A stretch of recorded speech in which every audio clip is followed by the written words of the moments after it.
Thanksgiving is supposed to be about family, right? The warmth, the food, the laughs. But for me, it's always been a masterclass in passive aggression and favoritism served with cranberry sauce. My name's Wesley. I'm 28, live in a quiet little suburb outside of Denver, and I've spent most of my adult life trying to maintain a peaceful distance from my family. Not total estrangement, just enough space to breathe. But every Thanksgiving, like clockwork, I get pulled back into the circus. Let me give you a quick picture of the cast. My mom, Deborah, is the kind of woman who treats perception like religion. If the neighbors think she's a perfect mother, then in her mind, she is. Behind closed doors? That's another story. My dad, Mark, is a good man, but he's absent emotionally. Always has been. The kind of guy who lets the loudest voice in the room win just so he can go back to watching football in peace. And then there's my older sister, Emily, 31, gorgeous, charismatic, high-achieving, and completely rotten beneath the surface. To the world, she's the golden child. Ivy League, fancy law firm job, married to some Wall Street dude named Kyle. But to me, she's a smug manipulator who learned long ago that playing the victim or the hero, whichever suited the moment, could bend the world around her. I've never really stood a chance in their eyes. I was the quiet one, the good kid, the one who didn't need help. That's what Mom always said. Wesley's so independent. He's doing just fine. Translation: I didn't make enough noise to get attention. Never mind that I worked 2 jobs in college, took out loans she promised to help with, and taught myself how to fix my own car when the engine blew. I didn't complain, so I didn't matter. This year, I almost didn't go to Thanksgiving. Last year had been bad. Emily got toasted on Pinot Noir and made a speech about how hard it was to be the pillar of the family, while side-eyeing me the whole time. Mom cried. Dad changed the channel. I left early, and no one followed up. But this year, my girlfriend insisted. Just for a couple hours, she said. You'll feel better knowing you showed up. She meant well. I agreed. That was mistake number 1. The house looked exactly the same when I pulled into the driveway. Pristine lawn, tasteful decorations, the porch light glowing warmly like something out of a brochure. But my stomach turned the moment I walked in.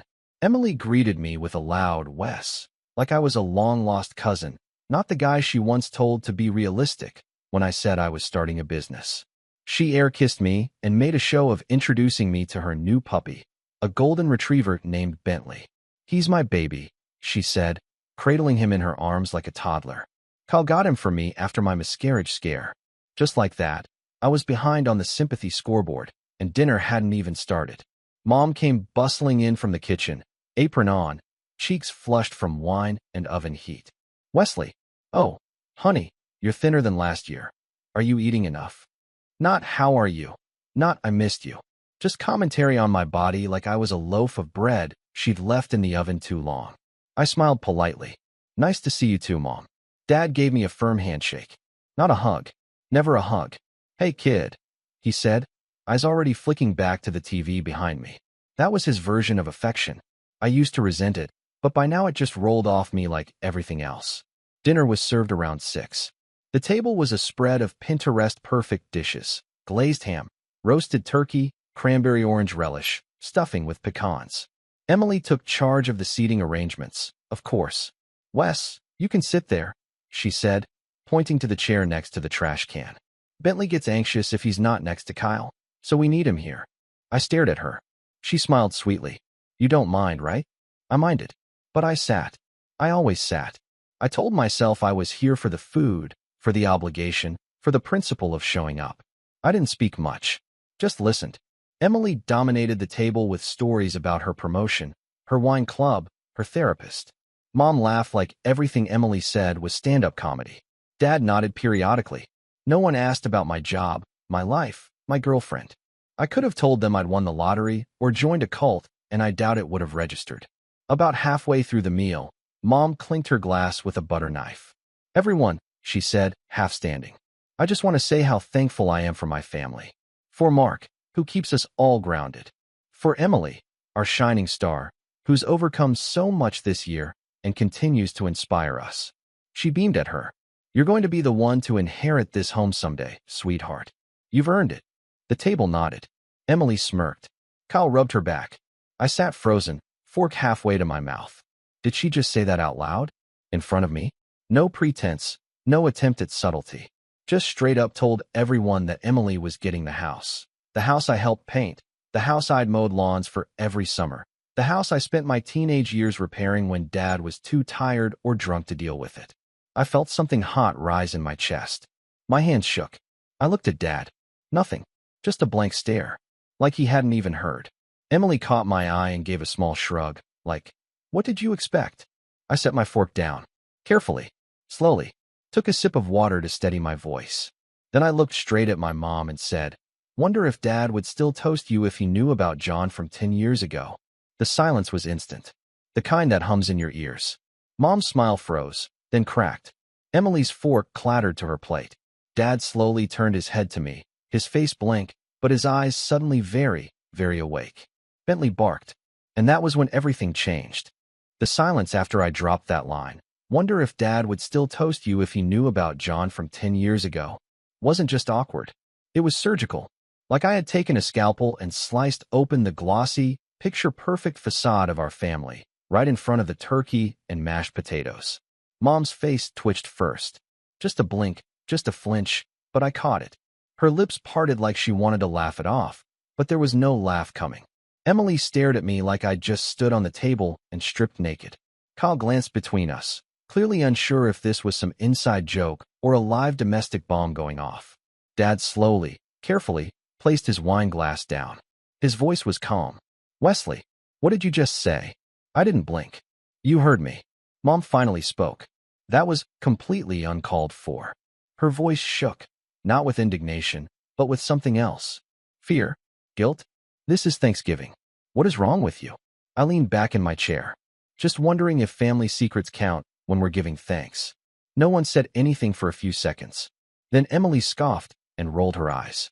"God, Wes, you're still holding on to whatever fantasy you had about Mom cheating? That was a rumor you made up when you were like 17 because she grounded you." I turned my eyes on her. Funny, I don't remember making up the part where I walked into her office and saw her kissing someone who wasn't Dad. The room reeled. Mom looked like she might throw up. Dad was stone still. Bentley whined under the table. I was getting ready for homecoming. I went on, calmly, like I was describing a weather report. My tie was messed up. I went to ask Mom for help. She was in her office. The door was cracked. And there was this guy, dark hair, leather jacket, about Dad's height, but definitely not Dad, leaning in and kissing her. She didn't see me. I backed out. Never said anything. "You're lying," Mom said quietly. "You misunderstood. I was 17, not 7. I folded my arms. "But hey, I guess now that Emily's getting the house, secrets can come out, right?" Dad stood up without a word and left the table. No plate, no glass, just left. We all sat there for a moment, frozen in the heat of what had just happened. Then Mom stood too. "Dinner's over." I stayed seated and watched her leave. That moment, that precise second, was when I realized I had crossed a line that couldn't be uncrossed. But strangely, I didn't feel regret. I felt light, like I had finally stopped carrying something that had been crushing me for years. You'd think the fallout would have started immediately, but that's not how my family operates. They don't explode. They unravel. The next day, no one called me. No angry text, no apology, nothing. Just silence. That night, I got a text from my dad. It was short. Was it true? About John. I stared at my screen for a long time before typing back. "Yeah. Sorry." He didn't reply. I didn't expect Emily to reach out, but she did. 2 days later, a snippy little message popped up. "Nice performance at dinner. Hope it was worth nuking the family for a decade-old fantasy." I didn't respond. Instead, I started thinking. Not about the past, about the present. About what this family had taken from me and what it still planned to take. Because here's the thing. That house. The one Mom said Emily would inherit? I had helped build parts of it, literally. I was 16 when we added the sunroom. Dad threw his back out, and I spent 2 weeks on ladders with a nail gun, doing framing work in 90-degree heat. I painted those walls. I mowed that lawn every weekend for 3 years. I cleaned up when Dad got too drunk. I'd covered for Emily when she wrecked Mom's car and begged me not to tell. I'd listened to Mom cry in the laundry room more times than I could count. I was a part of that house, and they were just going to toss it to Emily like I never existed? So I did something I hadn't done in years. I went back. 3 days after Thanksgiving, I pulled into the driveway again. The porch light was off this time. The air was colder, the grass already crusted with early frost. I knocked once, then again. Finally, Mom opened the door, her face tired and unmade. "Wesley." Her voice was hoarse. "What do you want?" "We need to talk." She hesitated, then stepped aside. I walked in. The living room looked smaller than I remembered. Funny how that happens. Everything shrinks when the illusions go. We sat. She didn't offer me coffee or tea. She didn't speak first. So I did. "I know you're giving the house to Emily." Her eyes flashed. "That's not your business." "It is," I said. "Because I helped build this place. Because I lived here. Because I watched you protect her over and over while I got pushed into the shadows. And because I know why you're doing it. Not because she deserves it, but because you think she's the one who'll keep your image alive." "That's not fair," she snapped. "You're twisting everything." I leaned in. "Am I? Or are you just mad I finally said what everyone's been thinking?" She didn't answer. "You never forgave me," I said. "Not for seeing you with him. That's when everything changed, right? That's when you started pulling away. That's why you told Dad I was cold and difficult. You started rewriting me the moment I saw something you wanted to pretend didn't happen." Her face crumbled a little. "It wasn't what you thought. It was exactly what I thought. And it ruined me." She flinched. "I kept your secret. For years. Do you even know what that did to me? Watching Dad love you. Knowing he didn't know. Watching you and Emily bond over shopping and wine while I sat in my room wondering if I was even wanted." Tears welled in her eyes. "But I didn't stop. And now you're rewarding her with everything. The house, your approval, your legacy. All because she didn't catch you lying." She looked away. That's when I realized she wasn't just ashamed. She was afraid. Not of me, but of the truth finally having weight. "I'm not here to ask for the house," I said. "I don't even want it. But I am done pretending. I'm done playing the obedient second-string son. And if you think you can bury me quietly again, you're wrong." That night, I went home and called a lawyer. See, what my mom didn't know, or maybe forgot, was that when I was 19, Dad and I refinanced the house together. I had co-signed the paperwork when his credit was too low. They said it was temporary. They said they'd fix it later. But they never did. And that meant my name was still on the deed. Not Emily's. Mine. I pulled up the records to be sure. And when I saw it in black and white, Wesley Hartman, co-owner, something inside me clicked. They thought I was quiet. They thought I was weak. They forgot quiet doesn't mean powerless. And I wasn't done yet. I didn't sleep much that night. I just kept staring at the property deed with my name on it, flicking between disbelief and a strange, simmering satisfaction. For the first time in years, I didn't feel invisible. I felt dangerous. But that feeling didn't last long. Because the truth is, knowing you have leverage is one thing. Using it is another. Especially when it's against your own family. The fallout came fast. 3 days after my surprise visit, Dad called me. Not text. Not email. A real call. That alone was enough to make me pause before picking up. "Wesley," he said, his voice flat. "Can you come by?" That was it. No explanation. No emotion. Just a summons. Like I was a contractor being called to fix a leak. I agreed. Maybe out of habit. Maybe out of hope. When I got there, the house felt colder, not just because of the December air seeping through the windows, but because something in the walls had changed. The warmth, fake as it always was, had vanished. Dad was in the living room. Alone. TV off. No drink in his hand. No sports game to hide behind. "I talked to your mother," he said. I stayed standing. "She admitted it," he added after a moment. "About the guy? John?" I nodded once. "Okay." She said it was brief, that it was a mistake. I didn't say anything. "She also said you've been looking into the house deed, that you're trying to stir things up." There it was. "She's giving the house to Emily," I said, "even after everything." Dad looked at me for a long time. "You want the house?" "No," I said. "I want her to admit what she's done. I want her to stop pretending. I want her to treat me like her son, not a witness to her mistakes." Dad's eyes softened, and for a brief moment, I thought maybe, he'd finally see me. Not the problem child. Not the cold one. Me. But then he said, "Sometimes, Wesley, it's better to let things be." That was the last straw. I felt something inside me, something old and cracked and exhausted, finally snap. "Let things be." I laughed. "You mean lie? Keep covering? Keep pretending like Emily deserves everything and I should be grateful for leftovers?" "You've always been independent," he said. You never needed anything. No, I snapped. I just learned not to ask. There's a difference. He didn't argue, just looked away. And I walked out. That was the last time I saw my dad in person. What came next was the quiet part, the low point, the free fall. I thought standing up for myself would feel like a win. I thought uncovering the truth would free me. But all it did was isolate me. Mom stopped returning texts. Emily blocked me on everything. Even my aunt, who used to send me birthday cards, sent me a polite message asking me to not escalate things further. Like I was the threat.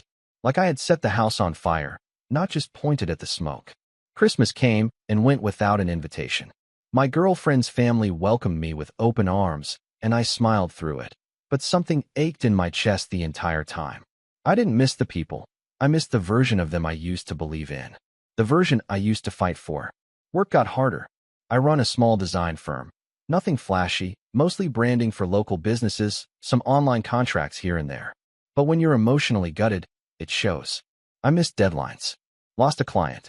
Spent too many days just staring at blank screens. And worst of all, I started believing maybe they were right about me. Maybe I was too cold, too bitter. Maybe I had blown everything up for nothing. I stopped checking the deed. Stopped looking at texts. I stopped everything.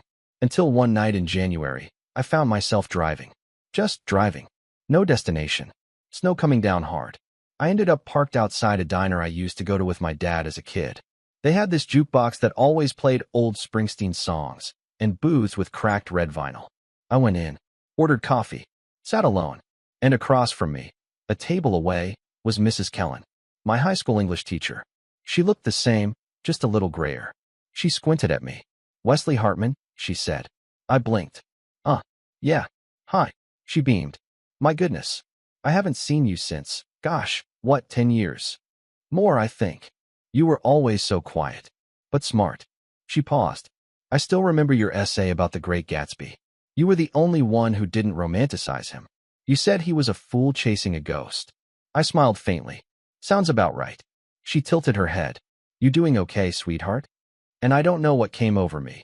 Maybe the coffee, maybe the warmth of her voice, but I told her everything. Not in detail, just the outline. Family drama, inheritance, secrets, being the quiet one.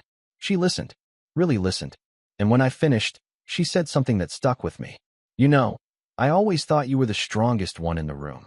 Not loud, not flashy, but you saw everything. That's a hard way to grow up." I stared at her. "And just because they didn't see your worth," she added, "doesn't mean it wasn't there." I drove home with tears in my eyes. Not because I was sad, because for the first time, someone had seen me. Not as a pawn, not as a nuisance, not as background noise. Me. That night, I opened my laptop. I stared at the deed again, and I made a decision. I wouldn't take the house. I wouldn't sue. I wouldn't burn it all down. But I would rebuild. On my terms. The next few months were quiet. I poured myself into my work. Rebranded my company. Reached out to old clients. Hired a part-time assistant. Things started clicking. I landed a contract with a regional coffee chain that wanted to refresh all their branding. It was the biggest job I'd ever had. Paid well, too. I also started seeing a therapist. For the first time in my life. And it felt good. Like clearing out a storage unit I didn't even realize was packed to the ceiling. We talked about my mom, my sister, my need for quiet, my craving for fairness. And she said something that shifted everything for me. "Wesley, you grew up thinking love was transactional, that you had to earn it, prove it, match it. But that's not love. That's control." That hit me like a freight train. So I stopped trying to prove anything to anyone.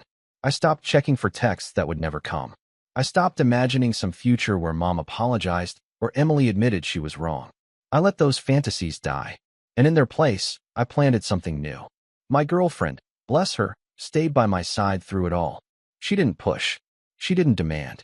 She just listened, laughed with me, cooked when I forgot to eat, and reminded me that not all families require DNA. By spring, my firm had doubled its revenue. I'd been featured in a local magazine. And I bought a small cabin in the mountains. Nothing big, just enough space to breathe. I paid for it in cash. My name. My home. Mine. I still hadn't spoken to my mom. But then, one morning in April, I got an envelope in the mail. No return address. Inside was a formal letter, the kind you get from a lawyer. Except this one wasn't from mine. It was from hers. And it said, very clearly, that I was being removed from the house deed. They'd found a loophole, apparently. Claimed the original cosign was invalid due to some technicality. The details didn't matter.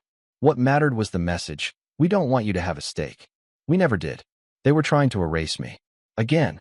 But this time, they picked the wrong guy. That letter sat on my kitchen table for 2 days before I touched it again. It was stiff, formal, and cold. The exact tone you'd expect when someone's trying to quietly scrub you out of the family narrative. The wording was just polite enough to avoid suspicion in court, but the message was sharp if you read between the lines. You're not one of us.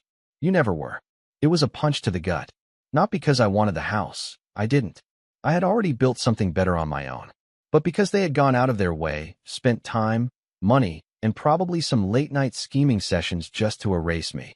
Like I was a stain on their pristine reputation. They had to know I'd see it. That I'd read it. That I'd feel it. And that's when something inside me flipped again. Not like before, when I snapped and dropped the John bomb at Thanksgiving. That had been raw, emotional, almost reckless. This was colder, cleaner, calculated. They wanted war. I'd give it to them. But I'd do it my way. First thing I did was meet with my own lawyer, Mara. She'd helped me incorporate my business 2 years earlier and had always been sharp, the kind of person who smiles like she already knows what you're about to say. I handed her the letter. She read it once, then again, then whistled. Wow, they really went for it. Can they do that? I asked. She leaned back. Technically, maybe. Depends on how the refinance paperwork was filed and if your name was ever officially added to the title or just co-signed on the mortgage. We'd have to pull the records. I want to pull everything. She grinned. You're serious. Very. Good. Because this letter wasn't just a legal move. It was personal. She filed the request for the full property history that afternoon. And when it came back a week later, she called me with a tone in her voice I hadn't heard before, like she'd found something juicy. Wesley, she said, they made a mistake. Turns out, when my name was added during the refinancing, they didn't just put me on the loan. They filed an amendment to the deed with the county clerk's office, listing me as a co-owner with survivorship rights.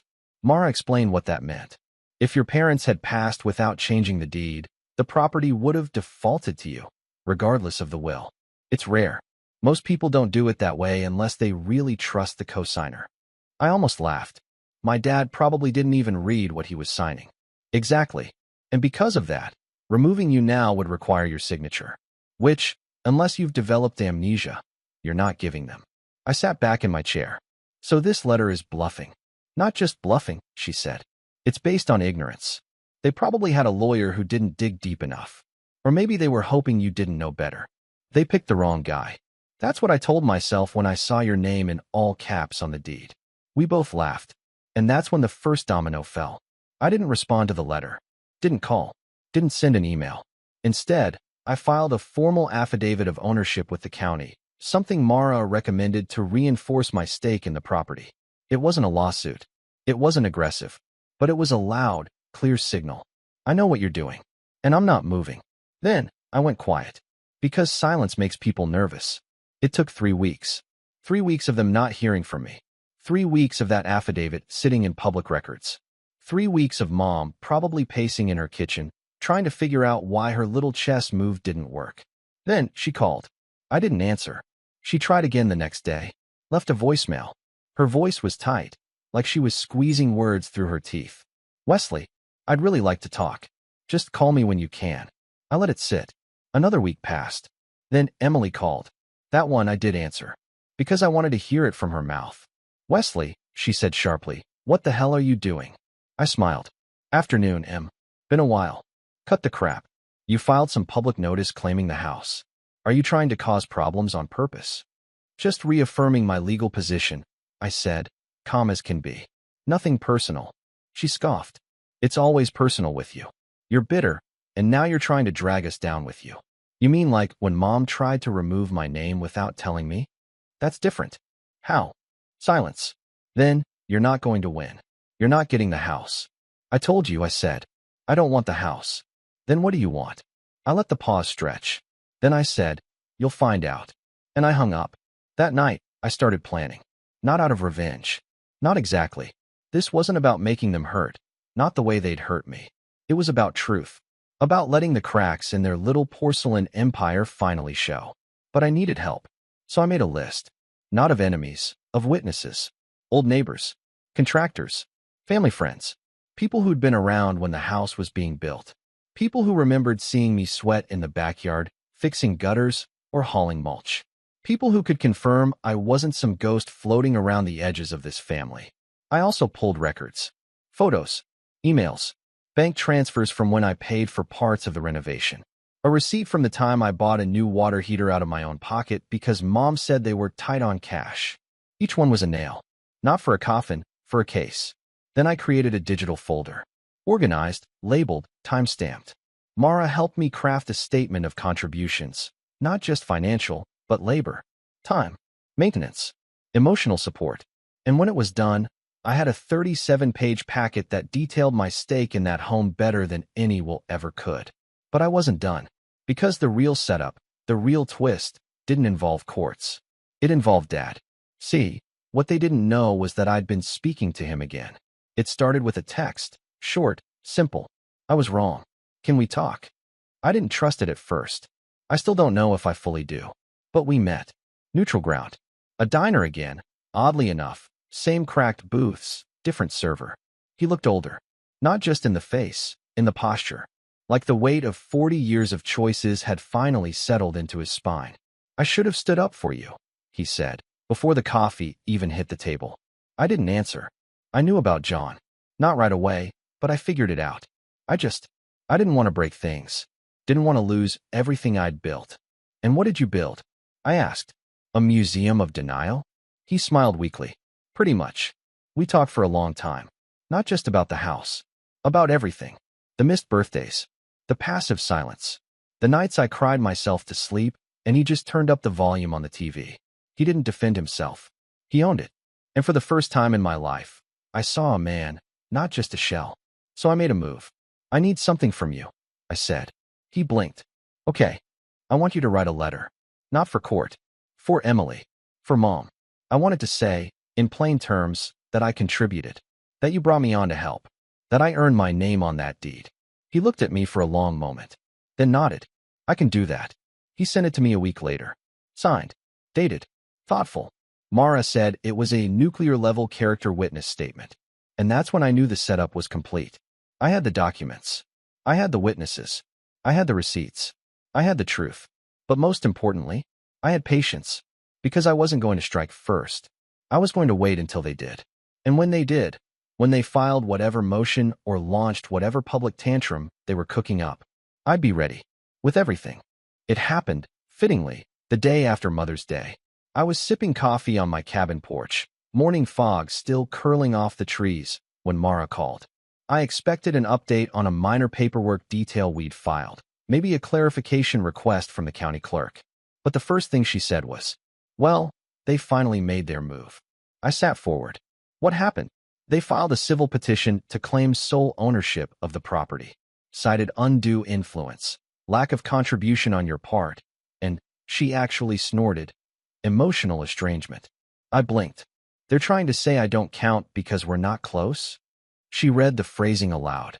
The respondent, Wesley Hartman, has not participated in the family estate materially or emotionally, and therefore holds no rightful claim to its possession or future transfer. I let out a low laugh. They really went there. Oh, they went there, she said. And they filed it publicly. Perfect. Exactly what I needed. Should we respond? I asked. Mara chuckled. Wes, we're not just going to respond. We're going to end this. Step 1 was filing our own countersuit, not to claim the house, but to block their petition entirely and to formally enforce the affidavit of ownership I'd filed months earlier. We submitted the deed, the refinance documents, the proof of financial contributions, and most importantly, my dad's letter. He had written it by hand. It was only 1 page long, but it was meticulous. It included dates, events, and admissions, how he'd asked me to co-sign, how I'd helped build the sunroom, how I'd paid for the water heater, how he'd failed to back me publicly despite knowing I'd earned my place. He even added this. My son was never treated fairly. Not by me, and not by my wife. But the truth is, he has always had more integrity than the rest of us combined. The court filings became public record within a week. I didn't need to leak them. The internet took care of the rest. Because someone, maybe a paralegal, maybe a nosy intern, posted a screenshot of my father's letter on a local legal forum. It didn't have names at first, but the story had all the makings of a viral drama. Forgotten son fights back against family's attempt to steal home he helped build. Rich sister. Secret affair. Old secrets. Legal plot twist. Then a local real estate blog caught wind of it and ran a piece with the headline, Golden Girl or Grifter. Family property dispute reveals ugly truth behind suburban dynasty. And right there, in the second paragraph, was a sentence that made me exhale through my nose. Sources confirm that Wesley Hartman, co-owner of the property, has filed to block the unilateral seizure of a home he materially contributed to since the age of 16. My name was out. So was Emily's. So was my mother's. And the internet, being the internet, ate it up. 2 days later, my inbox lit up with a new email. Subject, settlement proposal. From Deborah Hartman. CC. Emily Hartman, Law Office of Robert H. Keller. I didn't even open it. I forwarded it straight to Mara. She called me an hour later. They're panicking. They're offering to rescind their petition and reinstate your name. And they want a non-disclosure agreement. I laughed. Loudly. Of course they do. They'll keep your name on the deed. They'll drop all claims. You just have to sign the NDA and publicly agree to no further litigation. And in exchange, they want silence. No interviews. No op-eds. No TikToks. I thought about it for a long minute. Then I said, no deal. Mara hesitated. You sure? I didn't do all this to go quiet now. She smiled through the phone. Knew you'd say that. That weekend, I did the one thing they never thought I'd do. I told my story. Not to the press. Not to a gossip blog. I posted it myself, anonymously at first, on a subreddit for family legal horror stories. I gave them every detail. The favoritism, the inheritance speech at Thanksgiving, the affair, the fake letter trying to erase me, the cold silence afterward, the legal battle. And people listened. The post hit the front page within 12 hours. Thousands of comments poured in. Most were furious on my behalf. Some shared their own stories of being the forgotten sibling. Others offered support. A few asked for updates. Then a journalist reached out. Not a tabloid one. A well-known columnist who writes about family, legacy, and healing. I agreed to speak, off the record. She ended up writing a powerful piece. No names, no specifics. Just a quiet exploration of what happens when the black sheep stops playing dead. That piece went viral, too. And though my name was never mentioned, Emily and my mother knew. Because by then, the calls had started. Old family friends began reaching out. Some angry, some stunned. A few former neighbors even emailed me. One woman I hadn't spoken to in 15 years wrote, I always wondered why you disappeared after high school. I remember you fixing our fence when your dad didn't show up. I'm so sorry, Wesley. The world was seeing them. Not the curated, wine and smiles version they paraded at neighborhood parties. The real version. The fallout was swift. Emily's firm issued a statement distancing themselves from the private family matter. She went on indefinite leave. Her Instagram, once a highlight reel of brunches and luxury vacations, went dark. Mom stayed quiet. I heard from Mara that she switched lawyers. Dad and I kept talking. He didn't try to defend them anymore. He didn't even ask for forgiveness. He just kept showing up. Sometimes with stories from his youth, sometimes with questions about my work, sometimes just with silence. But it was real. That was enough. As for the house, I still don't want it. But I own half of it, legally. And when they finally offered a buyout, this time without an NDA, I accepted. The final settlement came through just before summer. 6 figures. Direct deposit. I used a fraction of it to expand my business. Hired 2 full-time designers. Rented an office in Denver. The rest I invested, in my cabin, in a small art foundation, in myself. I didn't need revenge that left them bankrupt. I just needed to be seen. I needed the truth to land like a hammer, not a whisper. And it did. Not because I yelled. Because I waited. Because I planned. Because I stopped asking for space at a table I helped build and claimed it. I still think about that Thanksgiving sometimes. That moment when Mom raised her glass, called Emily the Golden Girl, and handed her the world like a gift-wrapped crown. Back then, it felt like the end of something. Now, I see it for what it was. The beginning. The last time they underestimated me. And the moment they forgot the most dangerous kind of man. is the one they trained to stay silent, but taught to never forget.